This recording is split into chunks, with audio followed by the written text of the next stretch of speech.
You'd think I've given a public talk before, and that you need a mic to do so. One of those mornings, I guess. Okay, hey, welcome. It's so good to see so many of you. And for my second part to Saints, Mystics, and Misfits, the title of my series that we're in.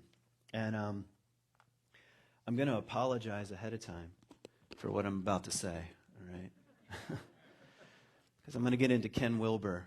And it's sort of like saying I'm going to try to say everything about everything all at the same time. So I'm not inviting you to understand what I'm talking about. I barely understand what I'm talking about. And at the very least, I want you to have an impression of the terrain that I'd like to try to cover today. Well, what is the terrain like? What does it look like? What does it feel like? To include as much as possible in how we view the world and how we view ourselves and how we view systems and structures and everything else that we would call reality. How do we include as much as possible? In fact, this is, the second week of Saints, Mystics, and Misfits. Last week I did Richard Rohr. I'm starting with people who are still alive. Ken Wilber is an American philosopher. He's still alive. And Richard Rohr was last week. And how did I learn about Ken Wilber? Well, from Richard Rohr, a Franciscan monk of all people. And every once in a while he'd use a quote. I'd be like, who the heck is this guy? So for the last 15 years I've been diving in and out of Ken Wilber. Sometimes I'm obsessive and I'll be like, this is it. I've found the path. And all I do is read Ken Wilber and then I lose the path. I'm like, it's a bunch of crap. I need poems. And so I just come in and out, and right now I'm kind of in. I'm in the questions that Wilber is raising. And is he a saint? I doubt it. Is he a mystic? For sure.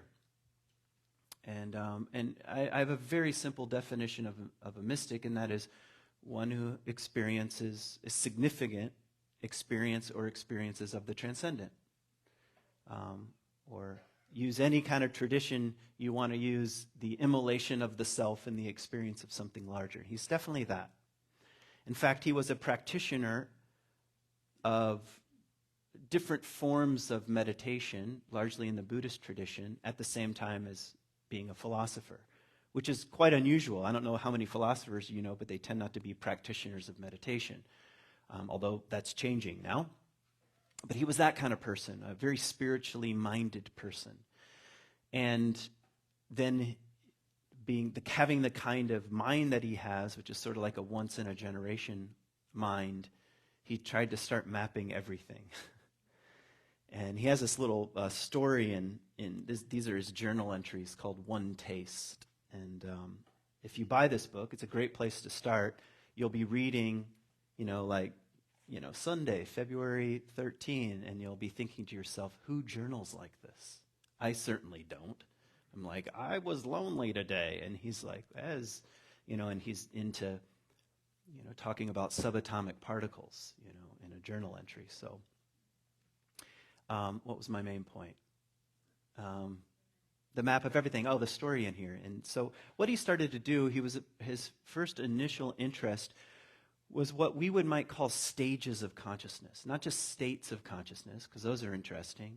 Everybody all the time has access to different states of consciousness, with or without the use of medicines or drugs or music or whatever. We can shift in and out of states of consciousness, but stages of consciousness are quite different.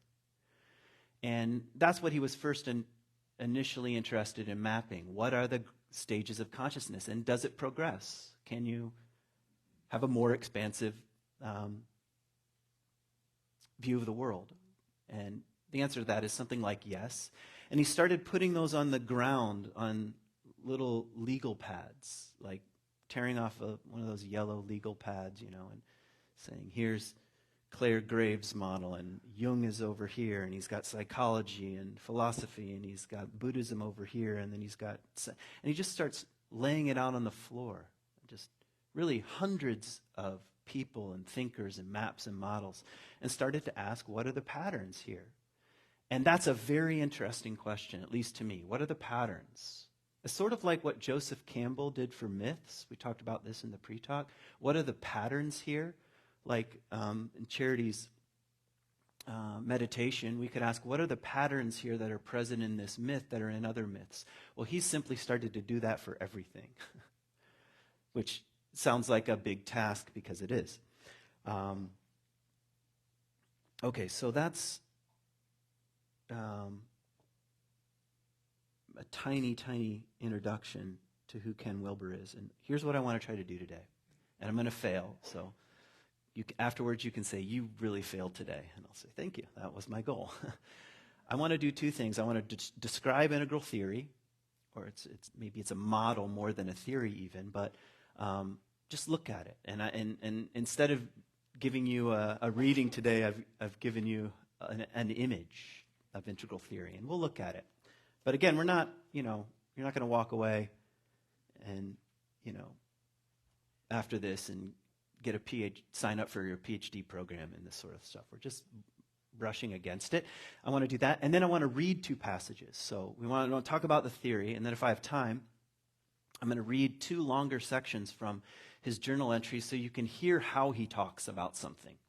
I want to pick religion and politics. Everyone's favorite topic, religion and politics. The thing you're not supposed to talk about that everybody talks about anyway all the time. So what does he have to say about religion? What does he have to say about politics? Just from his journal entries. And I think you'll find that interesting. So, okay, first I want to talk about integral theory. And here's the backdrop to what you need to know before we get into the little map here itself. And the backdrop is, here's a quotation from Wilber. The universe is not made up of things or processes. This is about the closest you'll get to a claim, very direct claim that he makes at the background of his thinking. The universe is not made up of things or processes.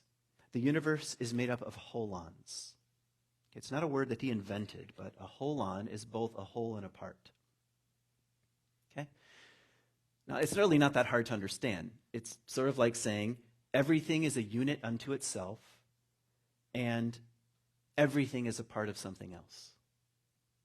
That's the very structure of the universe, period. That's what he would say. Everything is holonic. Everything is a whole and a part, a whole and a part, a whole and a part. And that's a scientific fact as much as a psychic fact and a spiritual fact and a planetary fact. And that's what he would claim. And why is it a scientific fact? Well, let's just take atoms. An atom is a whole, complete unit unto itself. Wouldn't you agree? You were just thinking about this morning, like, oh, I love atoms. They're just complete. They don't need anything. They're total. They've done it. They succeeded. But what are molecules? Well, they're made up of atoms. So molecules are made up of atoms. And then we could go the other way. What are atoms made up of? And do you see what I'm saying? We're expanding in both directions. That's the very nature of the world, of reality as best we can tell. And I want to tell you something in case you freak out. He would say integral theory is what he calls orienting generalizations, which is a funny way of saying hold everything lightly. I'm generalizing, so don't freak out. We're just trying to put categories and maps and models and images around things so we can bump into knowledge about the world that we find ourselves in. So the first claim is it's holonic.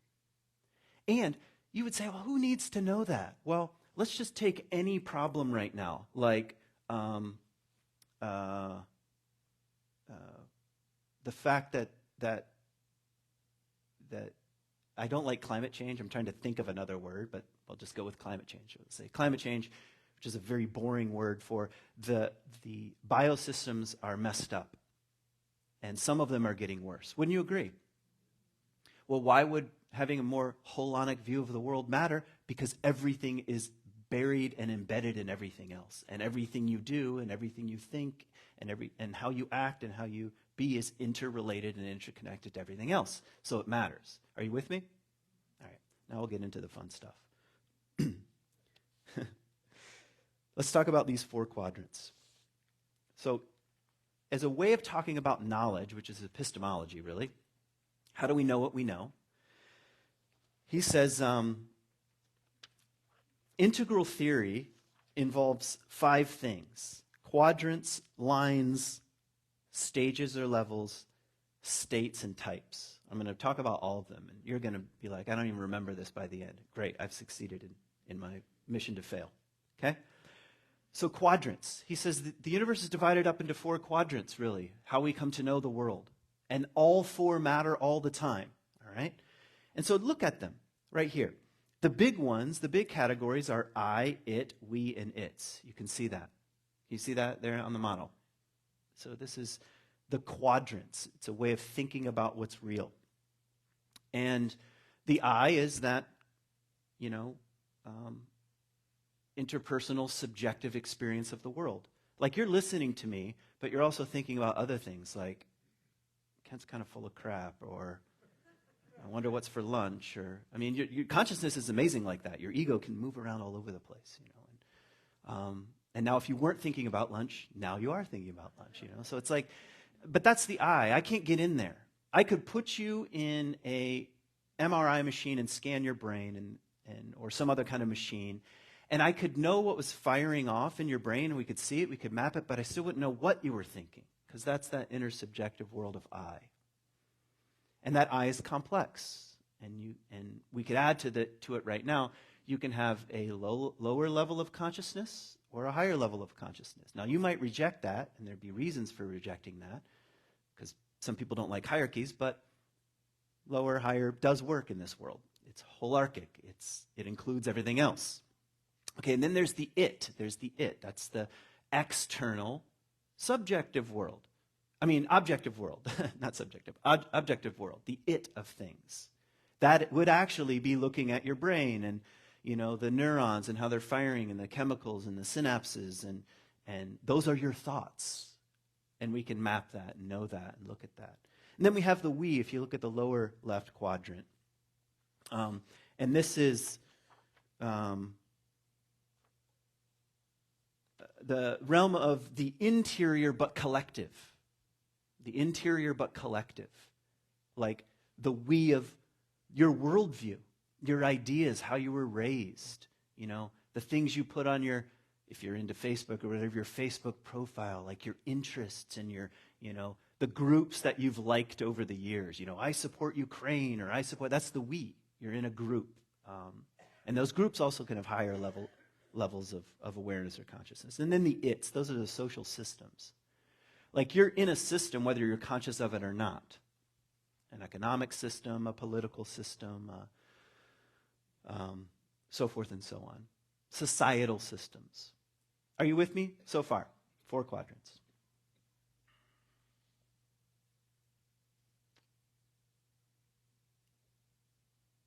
I'll give you a small example. I don't want to get like Alice in Wonderland, go down too many rabbit holes here, but why would this matter? Well, let's just take something simple like Kent is falling in love, all right? Let's just say I'm falling in love. And as you can tell, I'm falling in love by my demeanor right now. So what would that mean? And we would say, what does that look like? How would I know, or we know, that I'm falling in love? Well, I'd have to have an internal, subjective experience. Wouldn't you agree? And what would that be? I'd be happy and euphoric and amazed, and I'd be thinking about this person all the time, and I would say, of the 350 million people in America, this is the best one I've ever met, And I'm taken over by that, and it's a real experience. Wouldn't you agree? Have you ever read any love poetry? Have you ever been in love? It's a real thing. It's actually happening. No questions asked from the perspective of the I. But what else is happening? Well, we move over to the it. Then we're in the realm of hormones and chemicals and pheromones and synapses and evolutionary biology and the fight or flight response. And all that is also real. Wouldn't you agree? And then we could move into the we, which is, all right, what system, what we am I in? Like if I'm in for example, look down here, in a more mythic order of consciousness. I might think the gods have arranged this, or it's fate or destiny. I'd be reading my experience within a social system, within a we context. Have I made sense? And then I could move over to the its. And if we got married, then we're dealing with a legal system. And that system has a history, and that system is embedded in other systems like economic systems and religious systems or non-religious systems. So when you say, I'm in love, it's complicated. That's all Wilber is saying, it's complicated. And you could say, well, who cares about all this complication? Well, it only matters if, in fact, one of the things humanity needs is higher consciousness. And you would say, well, prove that. Well, I can't. But let's just take Einstein, for example. No problem can be solved by the same consciousness that creates it. We have a lot of problems, wouldn't you agree? And so now we have to ask the question, how do you expand your consciousness?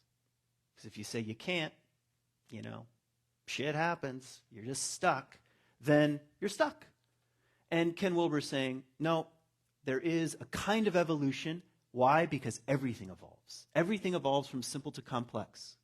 And same with human consciousness and human systems, the we and the it's, to use the quadrants. Have it made sense so far? Easy. Done. Wilber experts. No problem. All right, I'm going to briefly do lines, levels, states, and types, because I only just described the quadrants. So let's take lines of development.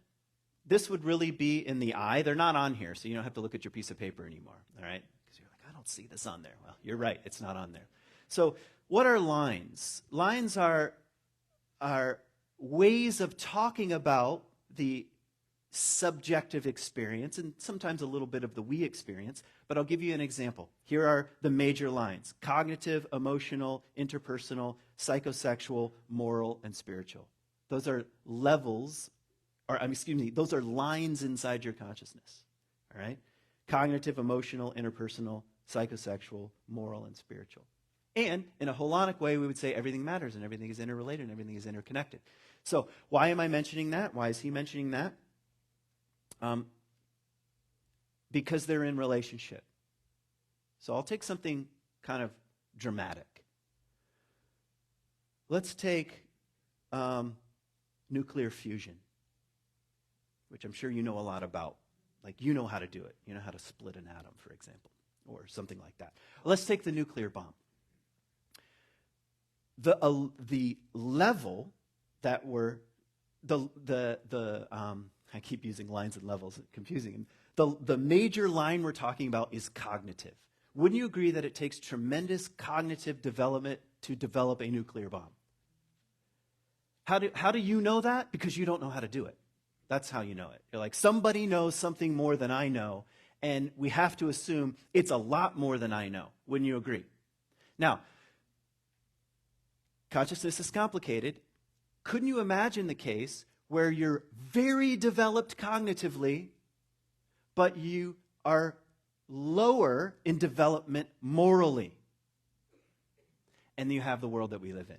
So we can create nuclear bombs, but then our level of morality is such that we want to drop them on other human beings.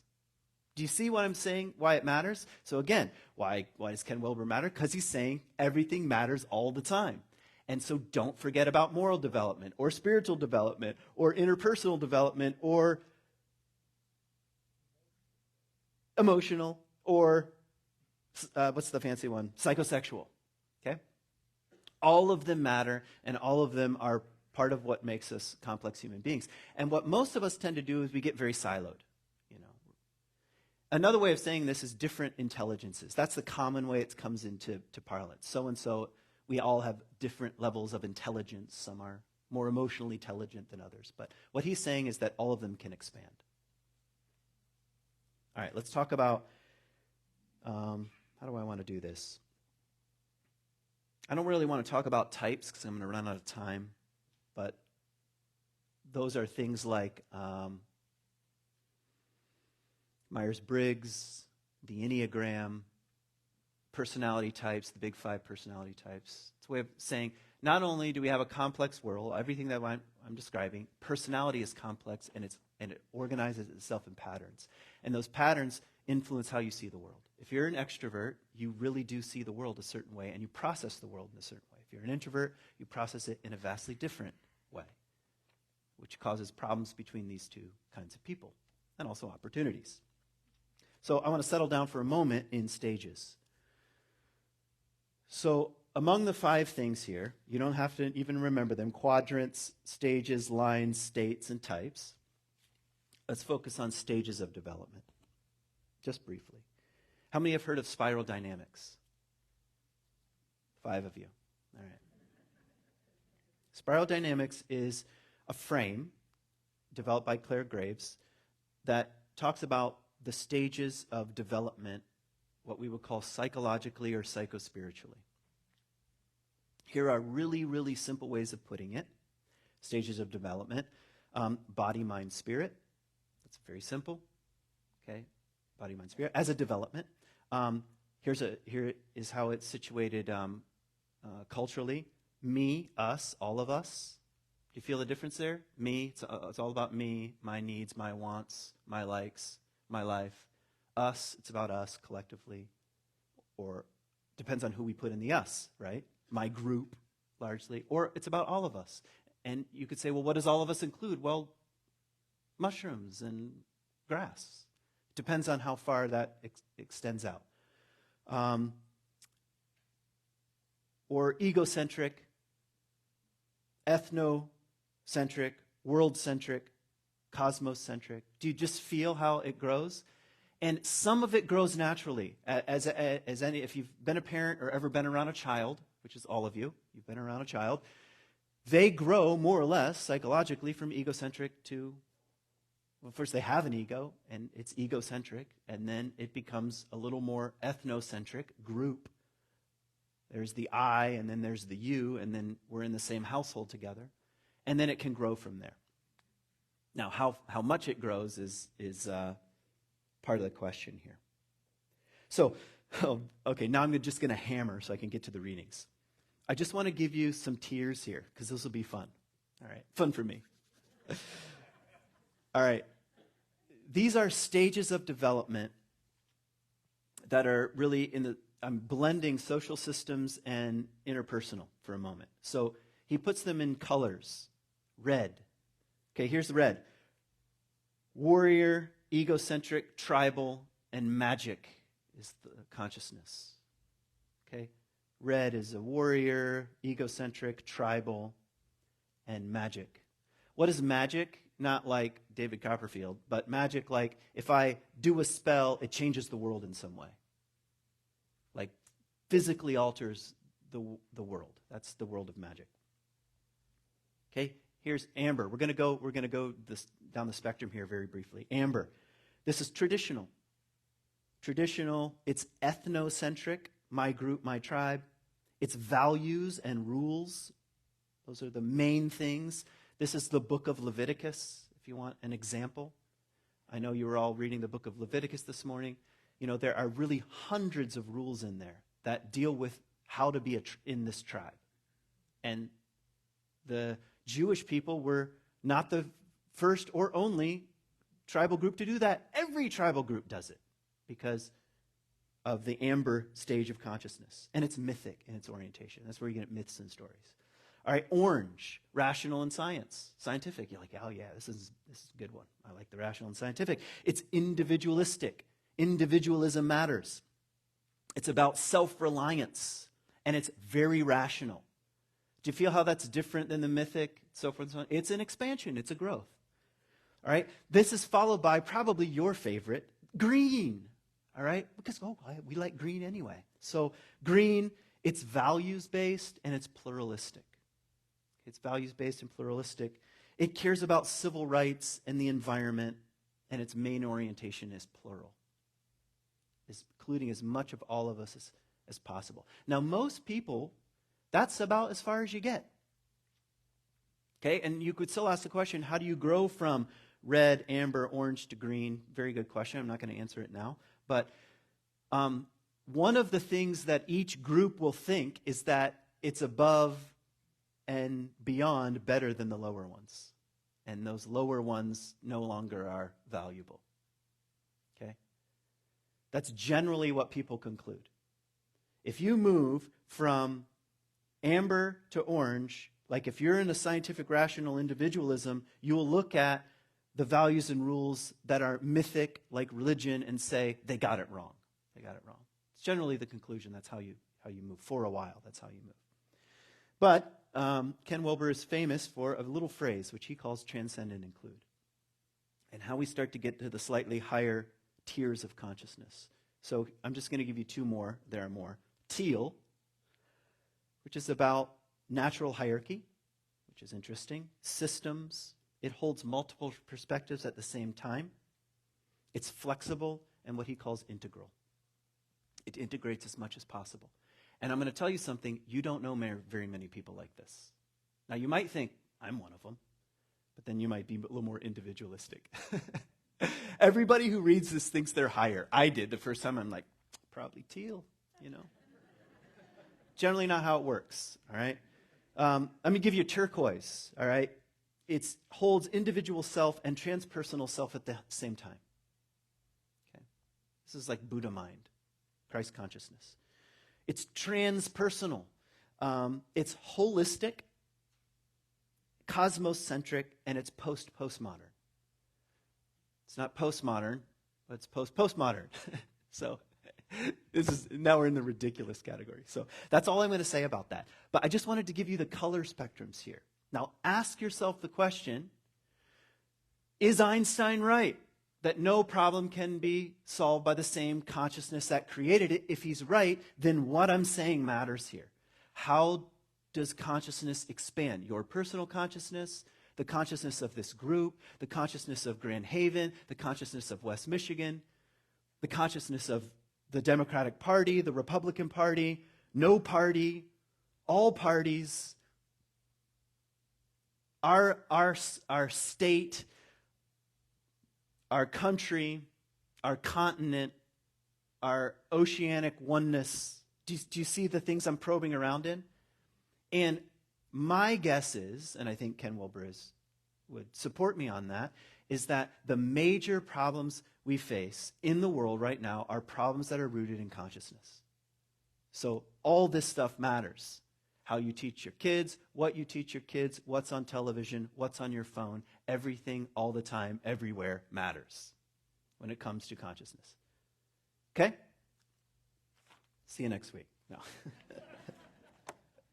All right, now I'm going to read some Wilber because I just wanted to give you almost an image and just to mess with you a bit and just to give you a map here and something to look at and to wonder about. And you should wonder, where am I on this, I think. And if you're really humble, you know, you're probably lower than you think.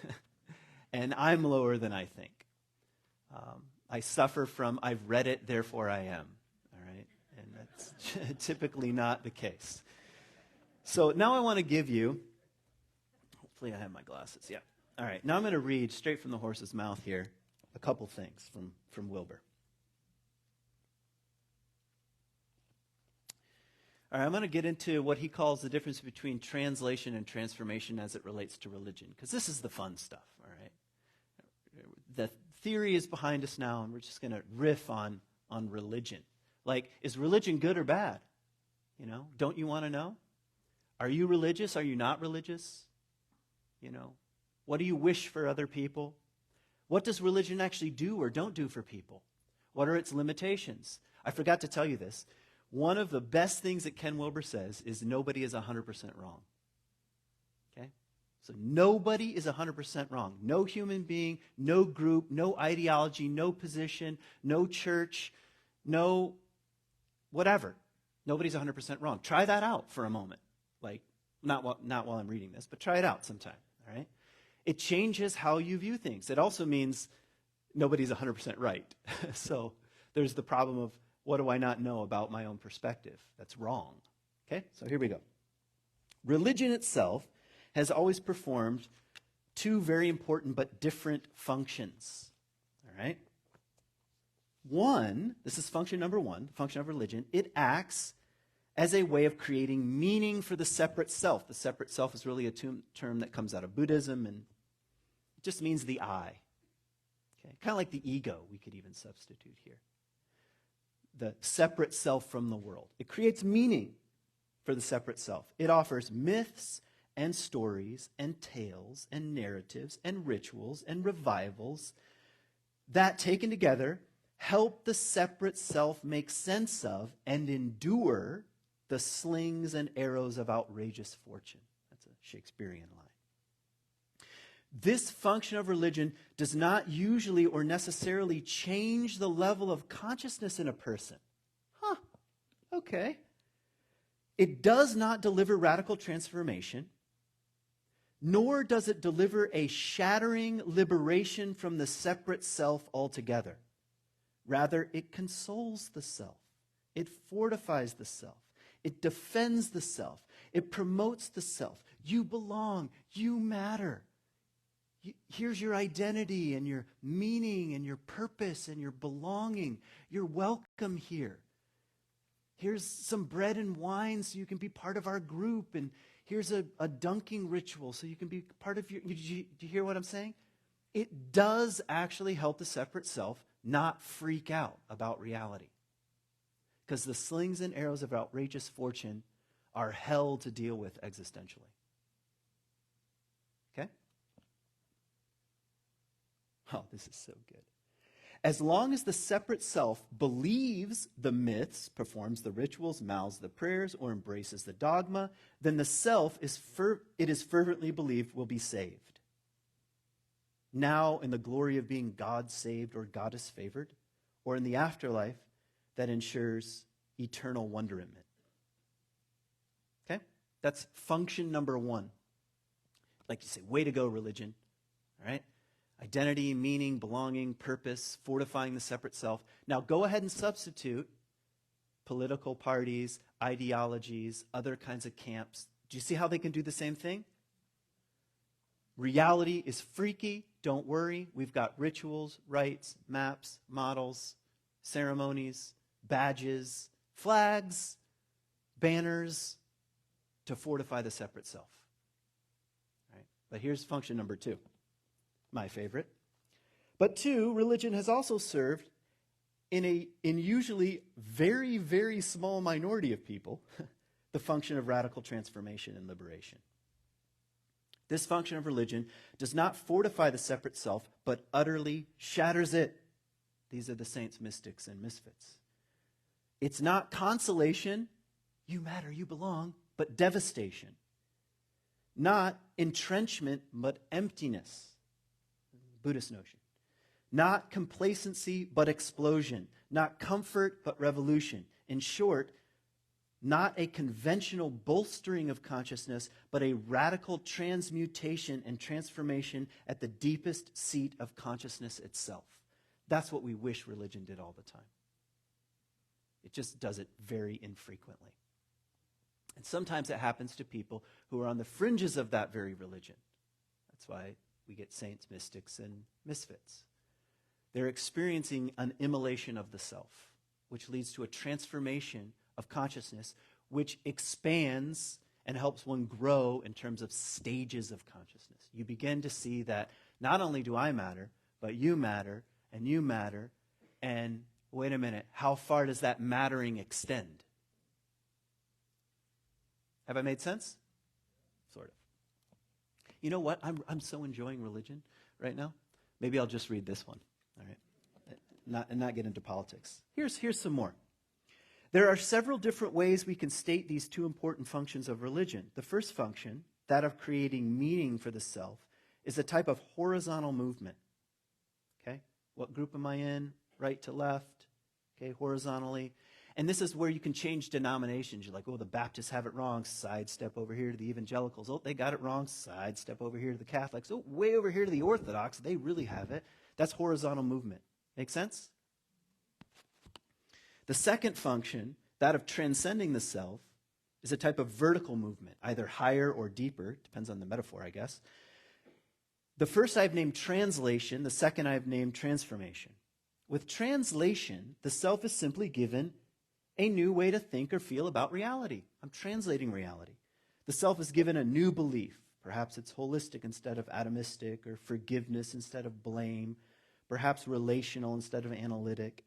The self then learns to translate its world and its being in terms of this new belief or new language or new paradigm. And this new and enchanting translation acts, at least temporarily, to alleviate or diminish the terror inherent in the heart of the separate self.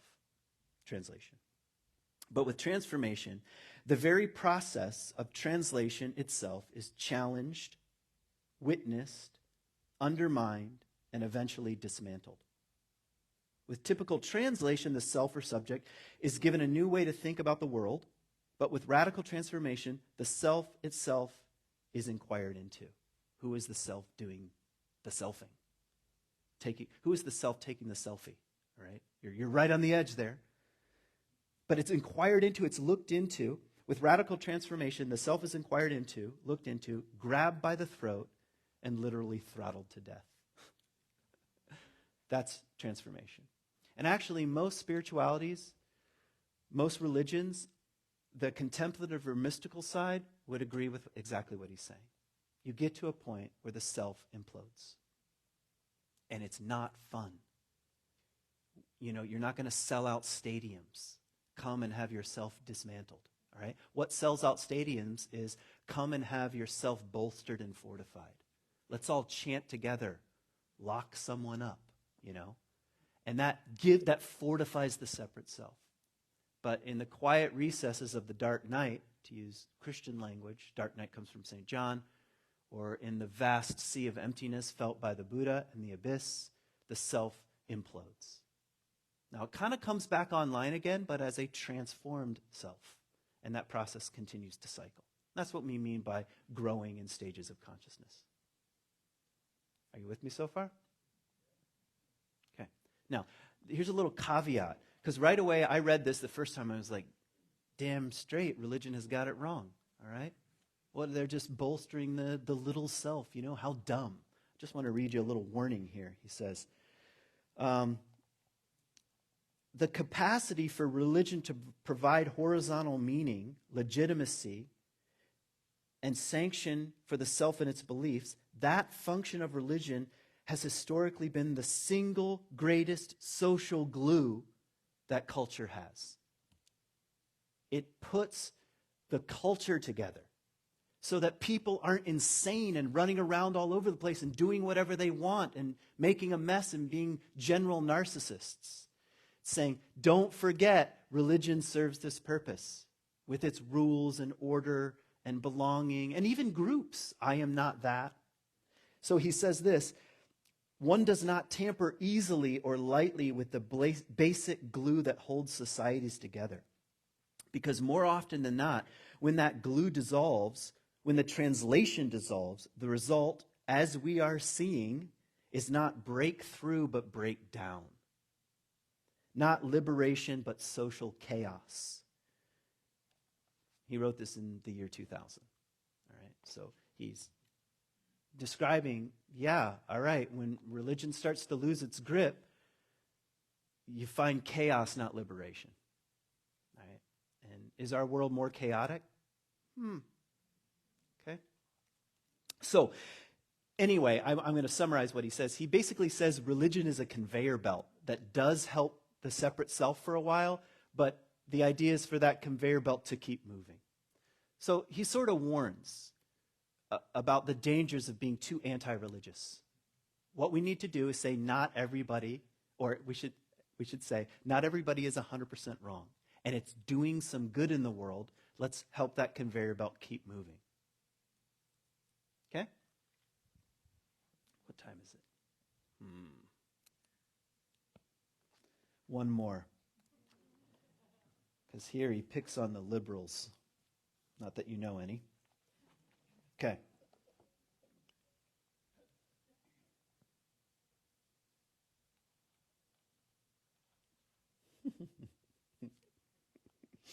Oh, jeez. All right.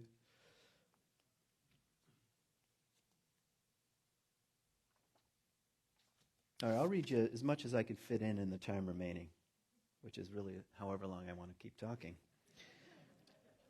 All right. I describe today's typical conservative as subscribing to a growth to goodness view. That's what he says most conservatives have unconsciously. you grow into goodness, right? By the way, the liberal is the opposite. It's natural goodness. That's the unconscious assumption, all right? I describe today's typical conservative as subscribing to a growth to goodness view, and that is generally true. But equally typically, that growth only extends from pre-conventional nature to conventional society. In other words, you only grow up to the rules of the conventions. You know, it's like the social norms. It's like social conformity. And does not easily continue to post-conventional world-centric domains. It's the problem of the conservative. They have a hard time growing into a world-centric view. Okay? And right now you're like, oh, Ken Wilber's the best. Love this guy. Okay. Much of typical conservatism has its roots in the mythic agrarian age, whose values were civic, aristocratic, hierarchical, militaristic, ethnocentric, patriarchal, and usually sunk in a context of mythic, concrete gods. Like God is a literal thing. Like a literal being that's up there. As dismal as we moderns might find that type of society, nonetheless it arose around the globe ubiquitously for 5,000 years, which is amazing, where it served its purposes and served them quite well. This makes Wilber very an unusual thinker because he's saying it matters, it's important, it's part of the subtext of even your psyche. When the rational industrial age dawned, great us, with its post-conventional world-centric moral atmosphere, a new political vision became available to men and women, and that of the liberal Enlightenment. And in many ways, this was a decisive break with the mythic and monarchical past. By the way, these are his journal entries, just reminding you, which I think is hilarious. Rationality would fight mythology. Democracy would fight aristocracy. Equality would fight hierarchy. Freedom would fight slavery. That, at its best, was the vision of modernity, and liberalism was the political agenda that captured those lofty ideals. But modernity, critics have noted, was not always and certainly not only lofty. There was a downside to modernity. Many downsides, perhaps, but all summarized in the notion of flat land, due largely to a rampant scientific materialism coupled with materialistic industrialism, all forms of holarchy, even the good, the beneficial, and the spiritual forms, such as the great nest of being, were collapsed into a flat and faded view of the world, composed of nothing but systems of interwoven objects, interwoven its with no I's and no we's to speak of. I'll just paraphrase what he's saying. He's denying they're denying consciousness or consciousness as growth, period. It's just math, okay? It's just atoms and molecules. That's flat. Gone was the soul, gone was the mind, gone was the spirit, and in their place an unending flatland of material bodies, which alone were thought to be real. What he calls bodyism, actually. The disenchantment of the world, one-dimensional man, the disqualified universe, the desacralization of the world were a few of the famous phrases critics use to summarize this dreary state of affairs. I'm almost done. Liberalism, too, as a child of modernity, was thoroughly caught in this collapse, and therefore, instead of coming to an accurate self-understanding of its own interior foundations, namely, in the growth from egocentric to ethnocentric to world-centric, liberalism instead became the political champion of flatland. Instead of interior growth and development, liberalism came to advocate almost solely exterior, right-hand, economic development as means of freedom. Since according to Flatland, there are no interiors, and since morals are interior realities, then succumbing to the modern flatland, liberalism abdicated its basic moral intuition. I'm not going to read that part. Sadly, inevitably perhaps, liberalism abdicated its moral voice and settled for demanding exterior, material, economic freedom alone, failing to realize that without interior freedom, exterior freedom is largely meaningless. I know he's using a lot of big words, and you can barely follow what I'm saying. I can barely follow what I'm reading, and I've read it 100 times. He's saying one of the faults of liberalism is it flattened everything out. It flattened morality out. No one can be right or wrong. Who's to judge? There's no such thing as higher consciousness. And the only realm of action is making things economically fair for people. What he's saying is there's a major blind spot because that's not holistic enough. It denies interior expanded consciousness. And but I'll paraphrase the rest. He says this, because of Flatland, he wrote this in 2000, he says, rising against it will come a movement that is conservative, that wants to go back to the way things were, which is exactly the United States of America. And the conservative critique is not wrong. The conservative critique is right when it says, you're claiming everything is flat, and that doesn't make sense. And that's worth fighting for. Okay, I've left you just flapping in the wind here, which is part of failing when it comes to giving a good public talk. So I really don't want to summarize, but I want to say something simple is what hints or clues or guesses or little pricklings happened in you as we were just sort of exploring this terrain, and what would it look like to go further. And it'll be interesting to see what happens in Talkback, which we'll do in a few minutes after the service, and see what comes to the surface.